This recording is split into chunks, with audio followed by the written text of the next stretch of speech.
Donc cet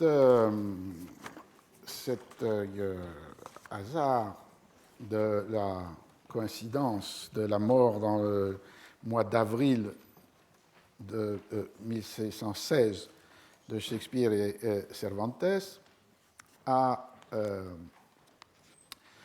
pu être comme un point de départ pour nourrir l'imaginaire d'une rencontre. Alors cette rencontre, évidemment, on pourra la retrouver dans Shakespeare, lecteur de Cervantes, ou Cervantes, sinon lecteur de Shakespeare, mais incorporant certains éléments de la politique anglaise.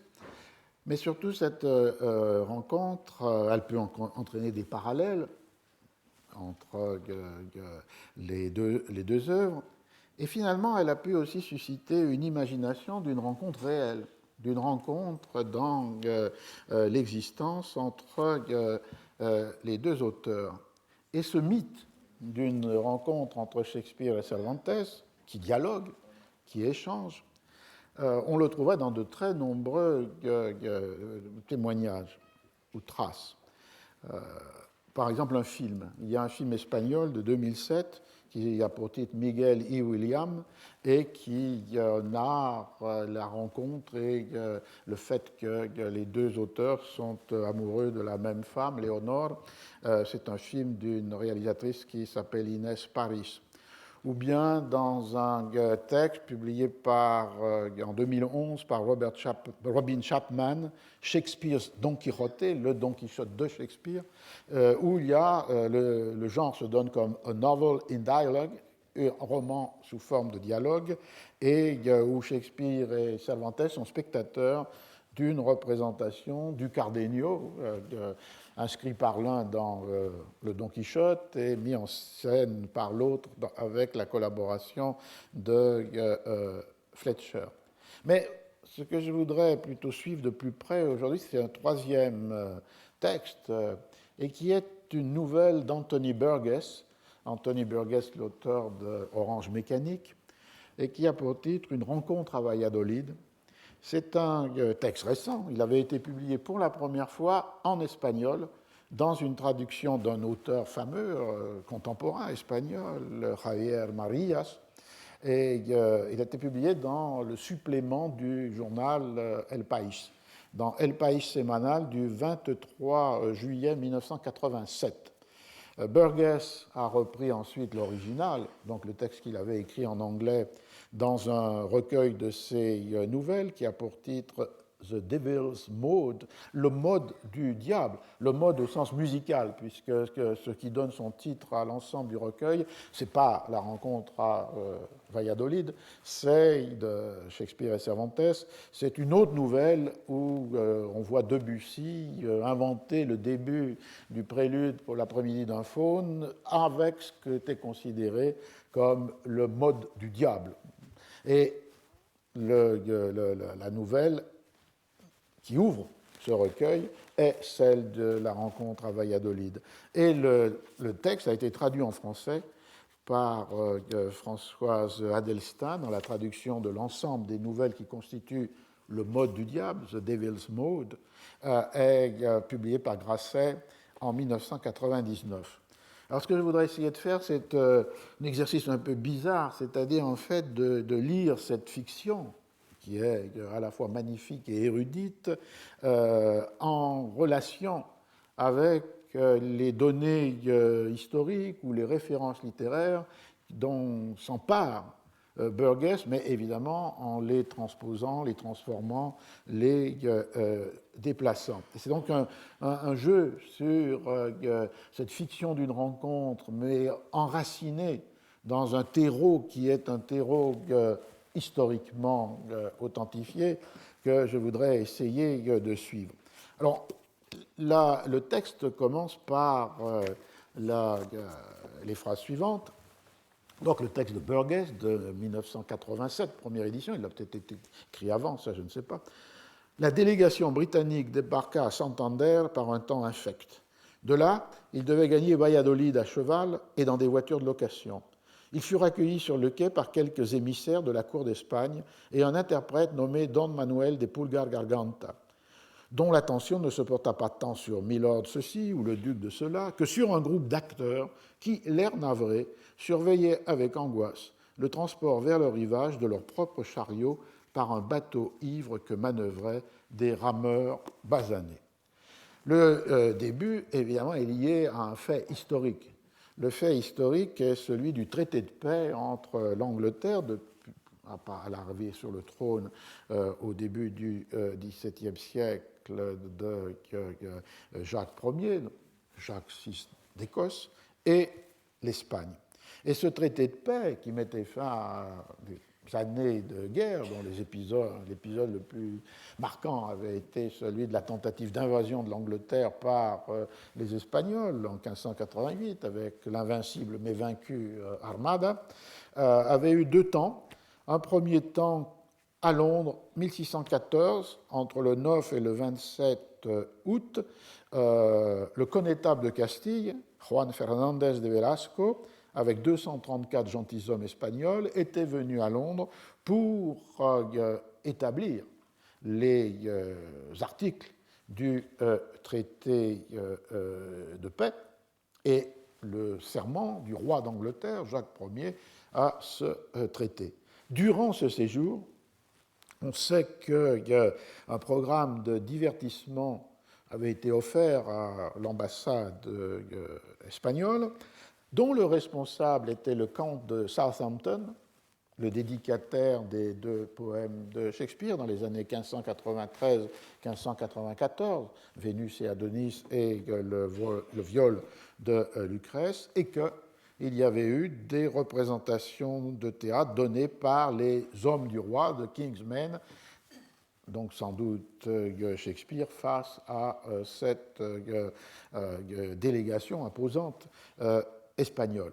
De là, mais ce n'est pas un fil que je vais suivre, parce qu'il est plus minoritaire, certains imaginant que Cervantes faisait partie de cette délégation espagnole. On se demande pourquoi, mais Cervantes, faisant partie de cette délégation, pouvait avoir rencontré Shakespeare.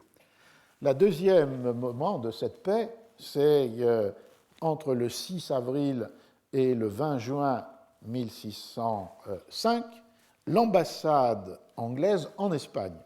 Une ambassade qui est menée par le comte de Nottingham, qui est en même temps le Lord Admiral d'Angleterre. Et cette ambassade, elle, est bien documentée. D'abord, elle est documentée du côté anglais par une relation, il y en a même deux, mais l'une est douteuse. La seconde se donne comme ayant été écrite par quelqu'un qui était membre de la délégation, un attendant du Lord Admiral, et qui narre le voyage, le séjour et le retour de cette imposante délégation, 33 gentilshommes, 28 capitaines ou interprètes ou médecins, et dit le texte, beaucoup d'autres gentilshommes de bonnes conditions et qualités, et aussi les officiers et les serviteurs du comte de Nottingham. Et dans le texte même de la relation, on voit qu'à cette imposante délégation anglaise s'était ajouté un monde de serviteurs et de muletiers, puisqu'on transportait beaucoup de choses, des présents et aussi des nécessités, ce qui était nécessaire à la vie de la délégation. Et la compagnie, comme dit le texte anglais, atteignait 650 personnes. C'est donc un grand déplacement d'importance qui est là donné. Et cette visite du comte de Nottingham, elle est aussi connue par une relation publiée à Valladolid en 1605, qui n'est pas centrée seulement sur la visite de l'ambassade anglaise, mais qui est centrée sur un événement auquel participe l'ambassade anglaise, qui est le baptême du prince héritier Don Felipe, le fils de Philippe III et de Marguerite d'Autriche, et rencontre entre ces deux événements la présence de l'ambassade anglaise et le baptême de l'enfant. Donc il y a là un soubassement historique documenté pour Burgess et ceux qui veulent imaginer une rencontre entre Cervantes et Shakespeare, avec une crédibilité plus forte que celle de Cervantes en Angleterre.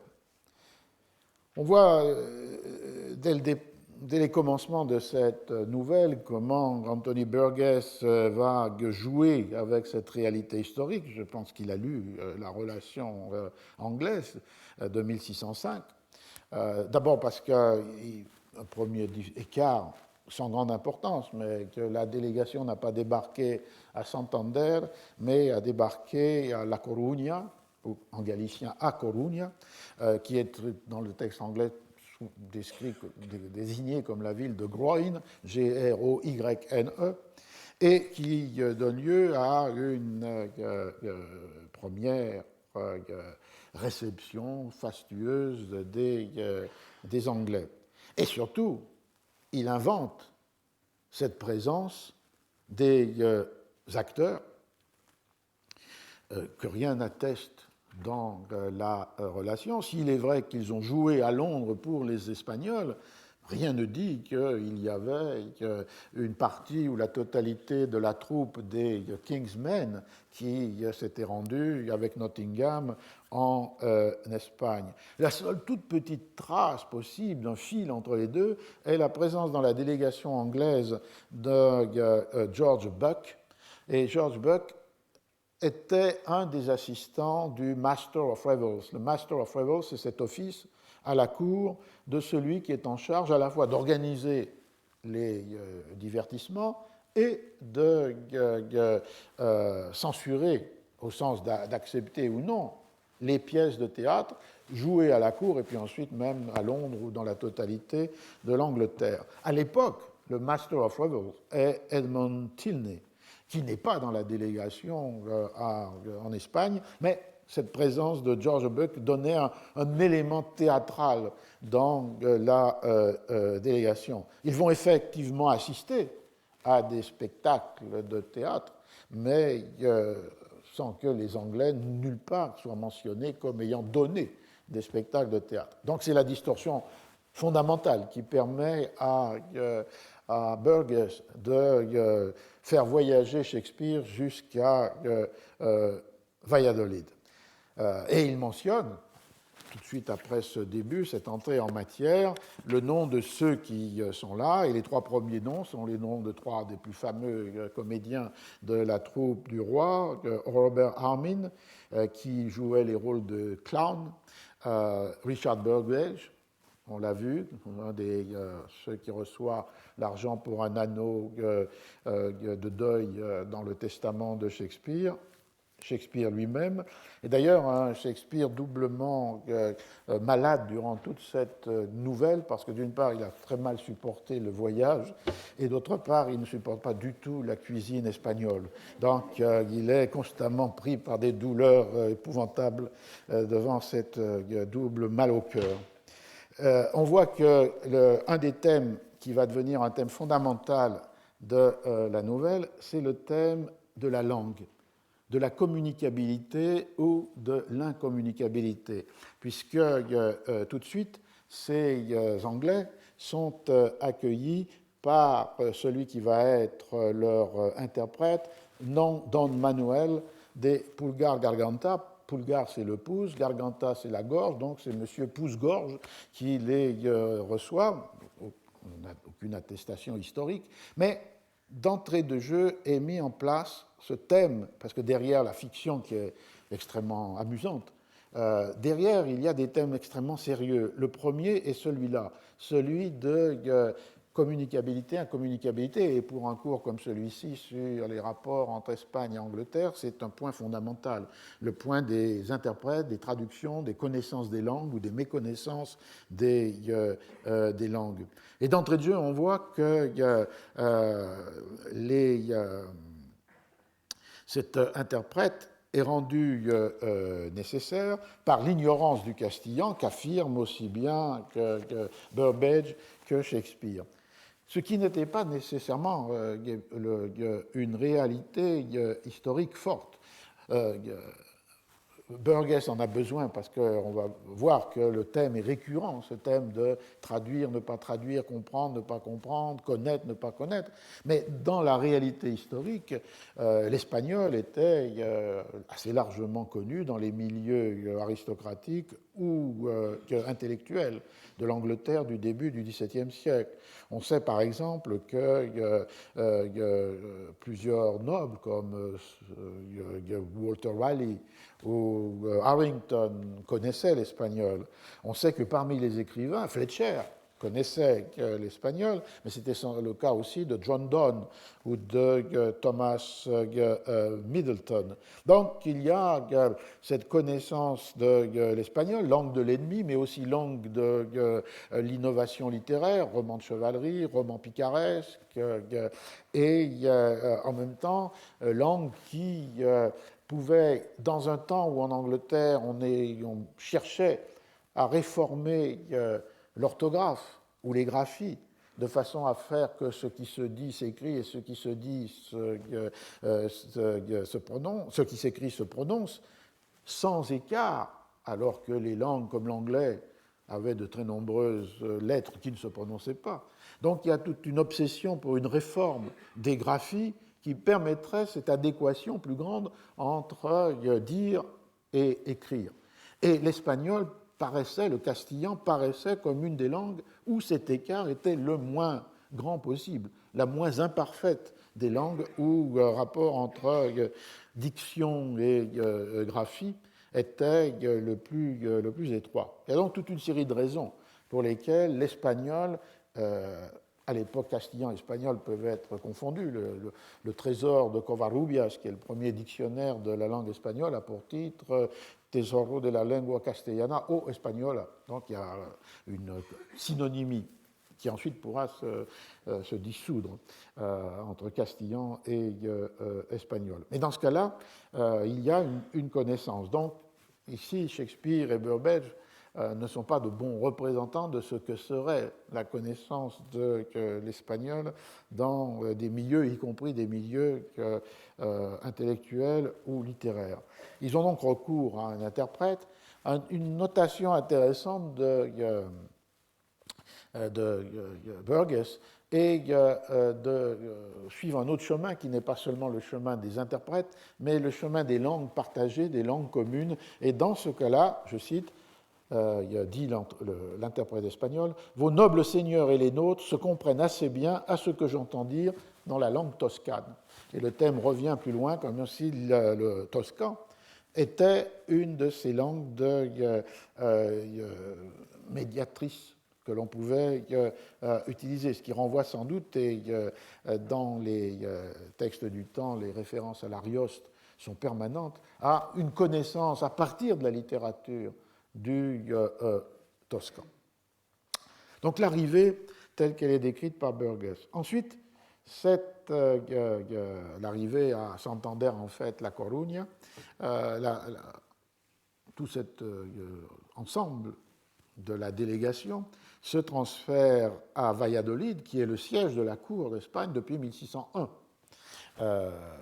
Et ici, le but étant de rencontrer le roi et la reine pour demander, dans la réalité historique, au roi d'Espagne de prêter serment, comme l'a fait le roi d'Angleterre à Londres, sur les actes, les articles du traité de paix.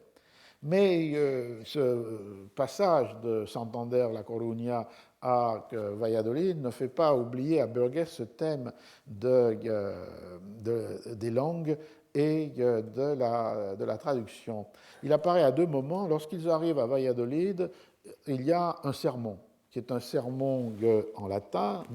Burbage ne comprend pas un mot du latin, mais Shakespeare, malgré ce que disait Ben Jonson dans son poème en l'honneur de Shakespeare, il avait peu de latin et encore moins de grec, ce qui n'a pas toujours été considéré comme un compliment de la part de Ben Jonson dans ses poèmes funéraires.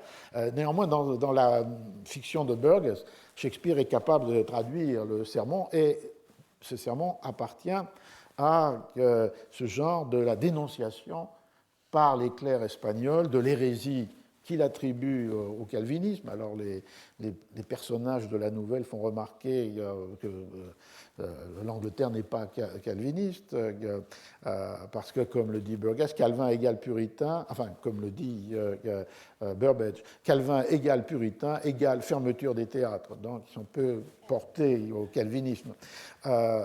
Mais il y a là un arrière-fond historique fort qui était ces discours avant les traités de paix et après les traités de paix, menés par l'Église d'Espagne, en particulier les clercs ou les frères, pour dénoncer l'hérésie anglaise, calviniste ou pas, et aussi pour dénoncer l'hypocrisie de la paix signée avec l'Angleterre. Et dans la relation de 1605 publiée à Londres, le but est de montrer que les Espagnols ont été reçus avec soin, avec attention, avec affection, avec un luxe et faste de dépenses, pour montrer que contre ces discours qui existent, en fait, ni le roi ni le peuple ne les partagent. L'autre résurgence très intéressante dans le texte de Burgess de la question de la traduction, c'est qu'en entrant dans Valladolid, les Anglais découvrent contre les murs des inscriptions qui leur sont hostiles. Et le traducteur dit, mais il n'y a pas que ces inscriptions aussi, vous ne pouviez pas penser être reçu avec seulement enthousiasme. Et il dit, notre poète Góngora s'est déjà mis à l'œuvre, il écrit comme si tout était déjà terminé, c'est-à-dire la paix avait vécu. Et, texte de Burgess, il tenait une feuille de papier dans sa main, le traducteur, finement gantée. Comme vous ne connaissez pas le castillan, je vais traduire. Et ici, il traduit un poème, donc écrit d'abord originalement en anglais, à partir d'un texte de Góngora, et qui donne dans la traduction française la chose suivante. Nous étalons une pompeuse, une exubérante stupidité, et de mensonges nous chargeons nos festivités. Pour les légats et leurs espions, cupides luthériens que nous recevons, Luther est riche, mais nous sur le carreau, qu'importe la paix, je lui pisse dessus. Voici un beau sujet de comédie pour le Don Sancho et son bourricot. Alors c'est un des moments très intéressants de ce texte de Burgess, c'est de voir comment la création littéraire opère à partir d'un savoir historique. Parce qu'effectivement, il y a eu un poème écrit par Góngora, ou du moins attribué à Góngora, et dans les éditions récentes, il y a beaucoup de doutes sur l'authenticité de ce poème, qui avait été introduit dans le corpus des poèmes de Góngora au cours du XIXe siècle. Et ce poème est le suivant. J'ai traduit le texte espagnol, puisqu'évidemment, on ne peut pas penser que ce que j'ai lu là était la traduction de l'anglais de Burgess traduisant l'espagnol de Góngora. Il n'y a pas question d'un geste aussi radical dans le texte de Góngora que celui que veut exercer dans le poème le poète. Alors, ce poète authentique, pas forcément de Góngora, mais authentique de 1605, est le suivant. La reine accoucha, et les premiers mots donc sont parió la reine. La reine accoucha, vint le luthérien, avec 600 hérétiques et hérésies. Nous avons dépensé 1 million en 15 jours pour leur offrir des bijoux, l'hospitalité et du vin. Nous fîmes un faste déraisonnable et des fêtes qui furent autant d'outrages pour le légat anglais et ses espions qui jura la paix sur Calvin. Et les derniers vers sont « Nous restons pauvres, le luthérien s'enrichit, quedamos pobres fue Lutero rico ». On a demandé d'écrire ces hauts faits à Don Quichotte, Sancho et son âne. Mandáronse escribir estas hazañas a Don Quijote, a Sancho y su jumento. Donc on voit que le poème de Góngora, ou attribué à Góngora de 1605, bien sûr ce qu'il en est dit dans la nouvelle, c'est-à-dire un texte qui dénonce l'hérésie anglaise, mélangeant à la fois le luthérien et Calvin, et qui dénonce la paix, et qui dénonce l'extrême faste, et donc les dépenses immenses qui ont été faites durant ce séjour de l'ambassade anglaise, pour l'essentiel à Valladolid, après son arrivée à Coruña et son départ. Et, intéressant, poème, on ne sait pas la date exacte, mais sans doute de 1605, le dernier vers, c'est-à-dire qu'on a demandé que soit écrite ces hazañas dans le sens contraire, c'est-à-dire de ces hauts faits qui sont des méfaits, puisqu'on a dépensé inutilement, on a choyé les protestants, et on a du coup permis aux Anglais et à leurs espions de s'introduire en Espagne. On a demandé d'écrire ces hauts faits à Don Quichotte, Sancho y su jumento. Si le poème est vraiment de 1605, comme il semble que ce soit le cas, c'est une des mentions assez précoces de Don Quichotte.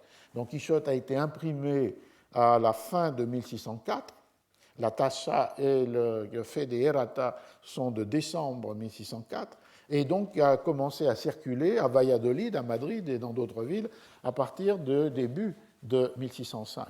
Et donc Góngora, ou le pseudo-Góngora, s'empare de cette référence, Don Quichotte, Sancho, Jumento, pour faire que la célébration, la commémoration de ce qui s'est passé à Valladolid avec le traité de paix soit traitée avec le même ridicule, le même ironie, la même satire que les aventures de Don Quichotte dans le texte. Et ce qui vient s'ajouter encore à cela, c'est le fait qu'en 1605, Cervantes est entre Madrid mais aussi Valladolid, et que la relation dont je parlais, c'est-à-dire la relation espagnole des festivités entre la naissance du prince Don Felipe et jusqu'à la fin des fêtes, publiée à Valladolid en 1605, a été attribuée là aussi de manière discutable à Cervantes lui-même. Et donc se noue la publication du roman, le poème anti-anglais de Góngora, et qui utilise la figure de Don Quichotte et Sancho comme auteur d'une dénonciation satirique de cette paix et de ces fastes, et le fait que dans la relation des festivités, certains ont retrouvé la présence ou l'écriture ou le style de Cervantes, ce qui est mis en doute tout à fait aujourd'hui, dans la relation étant attribuée plus volontiers à le chroniqueur des Indes, Antonio de Herrera. Mais vous voyez comment ce détail que Burgess connaît, il connaît la discussion autour du poème de Góngora, il s'en saisit au moins pour partie. Voici un beau sujet de comédie pour le Don Sens et son bourrico. Il faudrait reprendre l'anglais d'ailleurs original, mais c'est le sens et celui-là. Il le détourne, il lui ajoute des vers qui n'en font pas partie, et du coup met en scène à la fois ce sentiment anti-anglais exprimé par ce poème et la nécessité de sa traduction pour les Anglais qui ne le comprennent pas. L'autre moment dans cette rencontre à Valladolid où Burgess retourne à ce thème de la communication ou de l'incommunicabilité, c'est d'avoir inventé la langue dans laquelle Shakespeare et Cervantes vont se parler, dans la mesure où cette langue est liée au portrait de Cervantes qui est rencontré dans une première fois par hasard, sans qu'il y ait un échange de paroles par Shakespeare, Burgess. Dans cette maison que vous voyez là, parce qu'il leur fait visiter la ville de Valladolid, habite maître Miguel de Cervantes Saavedra, père du Don de Sancho, comme du Bourrico de Sancho. Tenez, le voici qui s'éloigne, sans regarder ni devant ni derrière, ni à droite ni à gauche, un homme sans amis, maltraité par le monde et qui refait le monde dans sa tête. C'est un vieil homme, vieux. C'est un vieil homme, vous voyez, 57 ans bien comptés, les cheveux gris. On doit jouer une pièce de lui au cours de ces fêtes célébrant la paix, mais il n'en a cure. Il s'est éreinté à écrire pour le théâtre sans rien gagner. Je vous suggérerais de ne pas chercher à le rencontrer. Il ne connaît pas un mot de votre langue, et même en castillan, il est très laconique. Pourtant, il lui arrive de se montrer volubile dans la langue des Maures, qu'il a apprise lorsque, fait prisonnier, il se retrouva otage et esclave. Donc ce Cervantes de Burgess connaît l'arabe, qu'il aurait appris durant les 5 années qu'il a passées à Alger. On n'a pas de traces d'évidence de cela, mais il est certain qu'il y avait une familiarité entre Cervantes et ce monde des barbaresques ou des Ottomans lors de la captivité à Alger. Il s'en servira dans 2 pièces de théâtre et le récit du captif évadé dans les chapitres de la première partie de Don Quichotte. Mais ce qu'invente en plus Burgess, c'est pas seulement que Cervantes est tout à fait à l'aise en espagnol, c'est ce que dit Shakespeare. La langue des mots, dit Will, je n'ai été ni esclave ni otage, mais j'en ai appris quelques bribes. Quand j'ai accompagné Monseigneur de Southampton dans sa mission à Rabat, où il devait acheter des chevaux arabes pour la campagne d'Irlande de Monseigneur d'Essex, mission qui a échoué. Et campagne qui a échoué, soit dit en passant. Je crois qu'à présent, mon estomac s'est assez calmé pour accepter un souper. Il revient à ses douleurs stomacales. Mais l'idée là est que pour créer un motif littéraire sur une rencontre inattendue, Shakespeare aussi connaît un peu d'arabe, puisqu'il aurait, alors là il n'y a aucune base historique, accompagné Southampton au Maroc pour acheter des chevaux arabes, bien sûr, pour Essex. Et effectivement, lors de leur première rencontre, les paroles qu'ils échangent, ou du moins Shakespeare, s'essayent à un mélange entre l'anglais de Burgess et des mots d'arabe à l'intérieur de sa langue, ce qui va irriter beaucoup Cervantes en lui disant qu'il le prononce très mal et qu'il ne le connaît pas et qu'il ferait mieux de retourner à sa langue natale qu'il doit connaître plus ou moins et que traduira Don Manuel. On voit qu'il y a là une thématique qui obsède, qui intéresse Burgess, et dans les autres nouvelles du recueil aussi ce thème de la communication par la connaissance réciproque, par l'intermédiaire des interprètes ou par une langue médiane, est un thème absolument récurrent.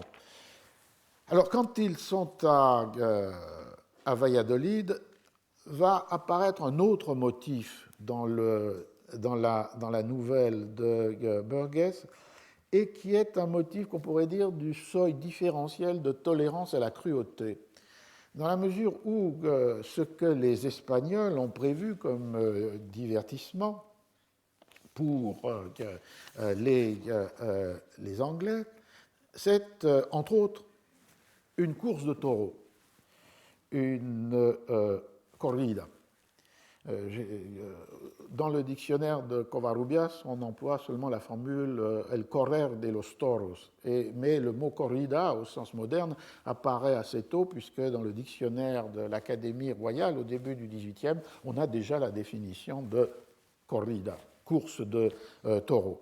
Mais la raison de cette corrida, ou son introduction dans la nouvelle, est liée à un autre élément qui est le fait qu'avant la corrida apparaissent sur l'arène les personnages de Sancho et de Don Quichotte. Je cite Burgess dans la traduction. La cérémonie commença par une sonnerie aiguë de trompette, sur quoi arriva au milieu de l'arène un vieil homme, long et maigre, avec une armure de carton-pâte, un casque fendu, mais rapetassé avec de la ficelle, une lance cassée aux 2 morceaux réunis par une bandelette sale, chevauchant une rosse déplorable dont les os saillaient à travers la peau miteuse. Il était suivi d'un petit homme gras, à califourchon sur un âne, qui, toujours et encore, portait à ses lèvres frangées de poilières surtes une gourde d'où ruisselait le vin. Les 2 personnages accueillirent à grands gestes les applaudissements de la foule qui, à l'évidence, les aimait. Derrière eux, à bonne distance, sortant du puits d'ombre, clopinèrent 2 hommes habillés en moines et brandissant chacun une pique, au bout de laquelle flottait une bannière où se lisait en rouge « Pax et Paupertas ». La foule hurla son approbation et de nouveau conspua les Britanniques. Will dit à don Manuel « Le faux chevalier maigre et son gros valet, ce sont des personnages de livre. C'est cela, mais le livre est trop petit pour eux, ils s'en sont échappés comme d'une prison. » C'est un magnifique passage, puisqu'il y a l'idée ici est l'association entre le Don Quichotte et une festivité. Et dans ce cas-là, précisément, une corrida.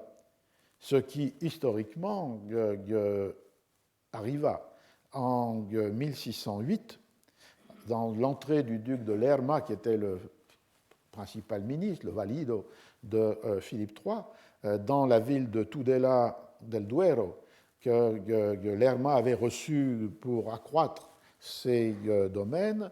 Les festivités qu'on a une relation qui furent faites furent une course de taureaux qui a eu lieu sur la place de l'hôtel de ville. En ce moment-là, y compris pour les fêtes à Valladolid, il n'y a pas d'arène proprement dit. L'arena, c'est le sable que l'on met sur une place en y mettant des barrières tout autour, et c'est là que se déroule le jeu des toros. À Tudela del Duero, en 1608, 3 ans après la publication du roman, on a entremêlé ou ouvrant la corrida les aventures du cavalier Don Quichotte, las aventuras del caballero Don Quijote.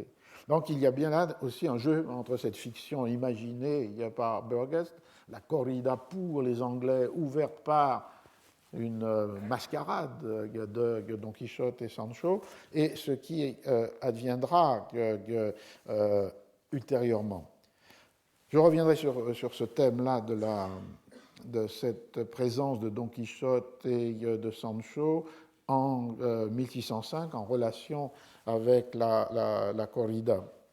Mais pour l'idée de la cruauté, ce qui est là l'objet de la cruauté, c'est effectivement d'obliger les Anglais à assister à cette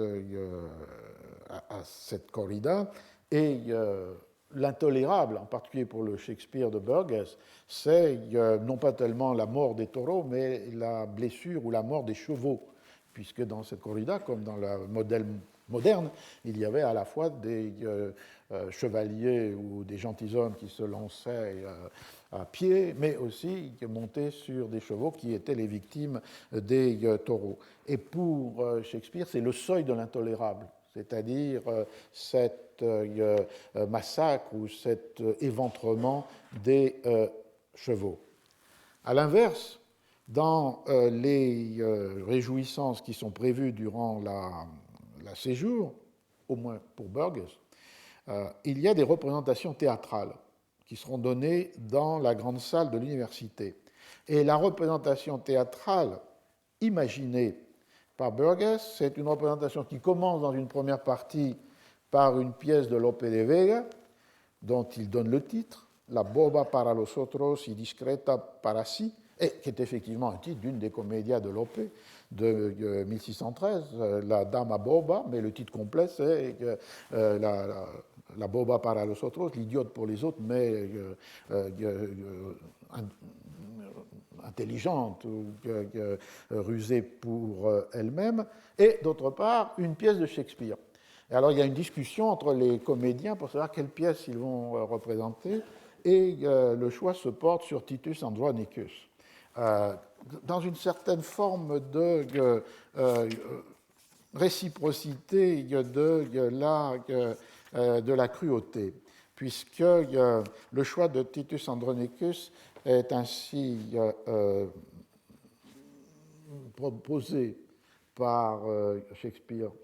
Ces Espagnols cultivés allaient assister au rapt d'une fille à qui l'on couperait les bras et la langue, au meurtre des violeurs par le père de la fille, à leur transformation en pâté que l'on donnerait à manger à leur mère, sans compter un mort à Aaron qui serait enterré vivant et mourrait en blasphémant. Ces Espagnols savaient tout des morts. Il était trop tard pour changer quoi que ce soit, que le spectacle continue. C'est une version tronquée de Titus Andronicus que virent les Britanniques et leurs hôtes au teint bistre, avec plus de sang, celui d'un cochon acheté en ville, que de bons vers. Quelques Espagnols se comportèrent comme s'ils allaient vomir, une gestuelle blâmable, et ceux qui avaient mangé amplement et bu en conséquence sortirent se livrer à plus qu'une simple gestuelle. Les Britanniques s'installèrent confortablement et avalèrent avec délice toutes les horreurs, y compris le pâté. Alors vous vous souvenez, dans Titus Andronicus, effectivement, la description est exactement celle-ci. La jeune femme, Lavinia, à qui on coupait les bras et la langue, les fils transformés en chair à pâté servis, comme chez Sénèque, à leur mère. Donc c'est ce sommet de l'horreur est le seuil de l'intolérable pour les Espagnols, alors que les Anglais le prennent avec ce flegme confortable qui est décrit par Burgess. Donc il y a là aussi, dans cette nouvelle, un deuxième thème par rapport à l'universalité. Le premier thème, c'est l'universalité brisée et désespérément recherchée avec la fragmentation des langues. Et donc il y a comme une image, d'ailleurs explicite, de Babel dans la nouvelle. Et le deuxième, c'est cette variation de ce qui paraît intolérable. Qu'est-ce qui vous fait vomir? Ce qui fait vomir Shakespeare, ce n'est pas seulement le mal de mer ou la comida espagnole, c'est aussi de voir les chevaux massacrés. Ce qui fait vomir les Espagnols, c'est de voir la représentation de Titus Andronicus. Alors, je vais terminer avec la réalité historique à laquelle renvoie cette fiction-là, dans ce passage-là de Burgess, dans la mesure où l'on a non seulement la relation en anglais, non seulement la relation publiée à Valladolid, mais aussi un témoignage fondamental, celui d'un noble portugais, Tomé Pinheiro da Veiga, qui, dans un manuscrit publié en 1911 en portugais, décrivait les fêtes de Valladolid auxquelles il avait assisté. Et il décrivait en particulier, pour le 10 juin, c'est-à-dire en fait le 31 mai dans le calendrier anglais, la description, il décrivait la corrida, le juego de toros, c'était mentionné comme ça là dans le texte anglais. Et il montrait effectivement ce qui se passait pendant ce jeu des taureaux, c'est-à-dire le fait que c'était de jeunes nobles, des ducs ou des marquis qui affrontaient les taureaux, et dit, non seulement il en nomme certains, mais il dit aussi d'autres fidalgos, donc d'autres nobles. Donc ce n'est pas du tout une corrida avec des toreadors ou des picadors professionnels, c'est une corrida avec les jeunes nobles qui affrontent les taureaux et avec aussi évidemment l'aide de leurs serviteurs. Il y a dans cette chronique de Tomé Pinheiro da Veiga un texte qui est constamment cité et que vous pourrez trouver souvent dans la bibliographie anglaise pour montrer, ou espagnole, pour montrer le succès immédiat de Don Quichotte. Un phénomène tout à fait remarquable, puisqu'on l'a vu, Góngora, 1605, quelques mois après la publication du livre, s'en sert déjà comme d'une référence admise, une connivence avec le lecteur.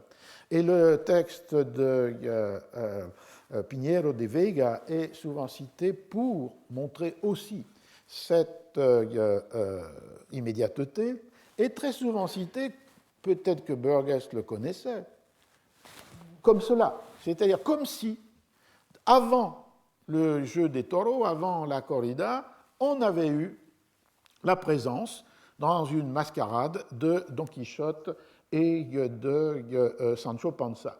On serait donc devant, dans la réalité de la fête du 10 juin, date espagnole, devant ce que décrit Burgess.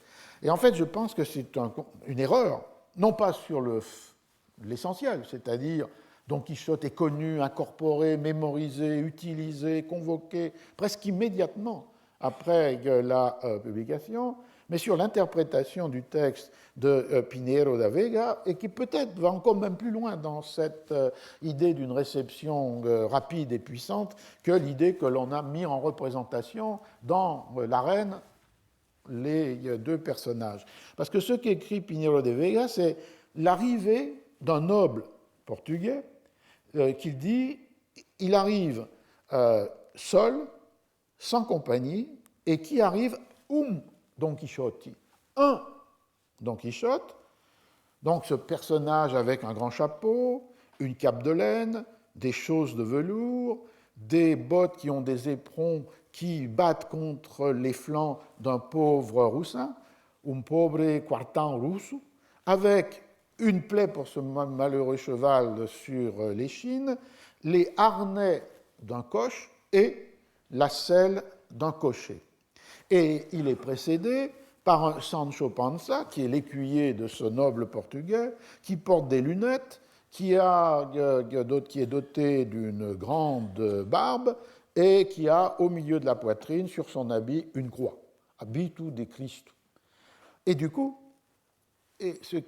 on a une identification de ce noble portugais comme un Don Quichotte, de cet écuyer comme un Sancho, même si le détail fait que le Sancho de Cervantes n'est pas vêtu, ou il ne porte pas de lunettes, il n'a pas une grande barbe comme ce Sancho de Valladolid du 10 juin 1616, ce qui a pu tromper les commentateurs, leur faisant croire qu'il s'agissait d'un spectacle dans lequel il y avait Don Quichotte et Sancho, c'est le fait que le Portugais lui-même, pensant à la corrida qu'il décrit beaucoup plus tard, avait été précédé d'un entremès.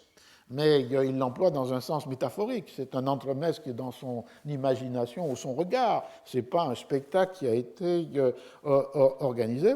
Et ce qui les a trompés aussi, c'est qu'ils n'ont pas lu la suite de cette description, puisque dans la suite de cette description, les voisins, plutôt les vecinas, les voisines de Pinheiro de Veiga lui disent « Mais qui c'est ce personnage ? C'est l'ambassadeur de Portugal », qui était une plaisanterie dans un sens, puisque cet homme arrivait comme un Don Quichotte, et en plus il n'y avait pas d'ambassadeur de Portugal, puisque le Portugal appartenait à la couronne de Castille, Aragon et Portugal depuis 1580. Et il leur répond, non, c'est Jorge de Lima Barreto, je cite, qui a voulu accompagner ainsi son roi, c'est-à-dire d'être seul, et non pas avec les courtisans qu'il méprise, et qui a pris un cheval de sa voiture qui ne voulait pas avancer. Et donc, du coup, c'est parce qu'il ne pouvait pas arriver avec sa voiture ou son coche qu'il en a dételé un cheval et qu'il apparaît ici avec ce pauvre cheval et monté sur une selle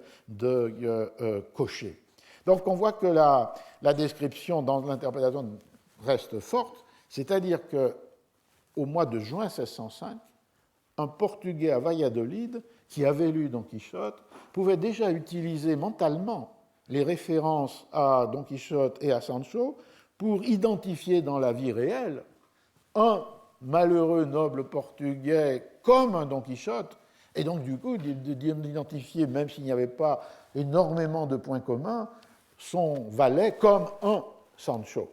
Ce qui donc, dans un sens, renforce la puissance du roman, puisqu'il s'est déjà imprimé, dans un sens, dans l'esprit de ses lecteurs. Je termine avec la deuxième description que donne Pinheiro da Veiga des fêtes de Valladolid, c'est le 7 juin, un peu avant, le fait que l'ambassade est reçue par le duque de Lerma dans son palais, très beau palais, un patio, au milieu une fontaine, et que l'on y donne une comédia.